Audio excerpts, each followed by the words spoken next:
Indian polity और constitution के लिए सबसे अच्छी बुक कौन सी रहेगी, और क्या एम लक्ष्मीकांत से हम यूपीएससी या स्टेट पब्लिक सर्विस कमीशन की प्रिपरेशन कर सकते हैं? तो मैं आपको बताऊं, एम लक्ष्मीकांत या कोई भी स्टैंडर्ड बुक्स हो, प्योरली किसी पर्टिकुलर एग्जाम को ध्यान में रखते हुए नहीं बनाई जाती। अगर एम लक्ष्मीकांत यूपीएससी के लिए बनी थी तो एम लक्ष्मीकांत के फ्रंट पेज पर state public service commission, CDS and other exam नहीं लिखा होता। एम लक्ष्मीकांत किताब ने बताया कि यह सीडीएस के लिए इंपॉर्टेंट है, स्टेट के लिए इंपॉर्टेंट है, अदर एग्जाम के लिए भी इंपॉर्टेंट है। अब आपको डिसाइड करना होगा कि आपके सिलेबस के अकॉर्डिंग आप एम लक्ष्मीकांत में से कितना निकालते हो। इसीलिए जब भी आप कोई भी बुक XYZ हो तो उसको जब आप पढ़ने बैठे तो आप अपने सिलेबस के अकॉर्डिंग करें।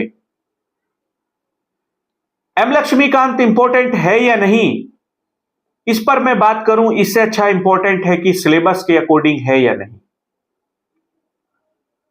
तो आप अपने सिलेबस के अकॉर्डिंग आप ये देखिए कि मेरे सिलेबस में कौन कौन टॉपिक हैं, और उन टॉपिक को बुक के अंदर देखिए कि वो हैं या नहीं हैं, और आपका कॉन्सेप्ट अगर वहां से क्लियर हो रहा है, आपको चीजें वहां से समझ में आ रही हैं, आपकी अंडरस्टैंडिंग मजबूत हो रही है, तो वो हर बुक अच्छी है जो आपको समझ आ रही है। और अगर आपको नहीं समझ आ रहा है, आपको बोरिंग लग रहा है, आपको कॉन्सेप्ट क्लियर नहीं हो रहा, अंडरस्टैंडिंग मजबूत नहीं हो रही, तो फिर आप रिसोर्स चेंज कीजिए। और एम लक्ष्मीकांत कंप्लीट काम की नहीं है, उसमें से कुछ टॉपिक आपके काम के हैं जो आपको पढ़ने चाहिए, और वो किसी भी बुक से आप पढ़ेंगे तो वो आपकी समझ पर डिपेंड करता है कि वो बुक कितनी अच्छी है और खराब है।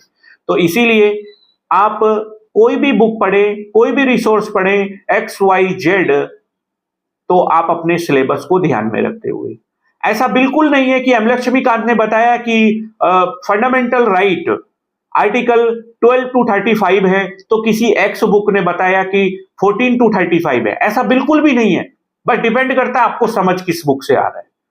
तो इसीलिए इंपॉर्टेंट होता है आपका सिलेबस।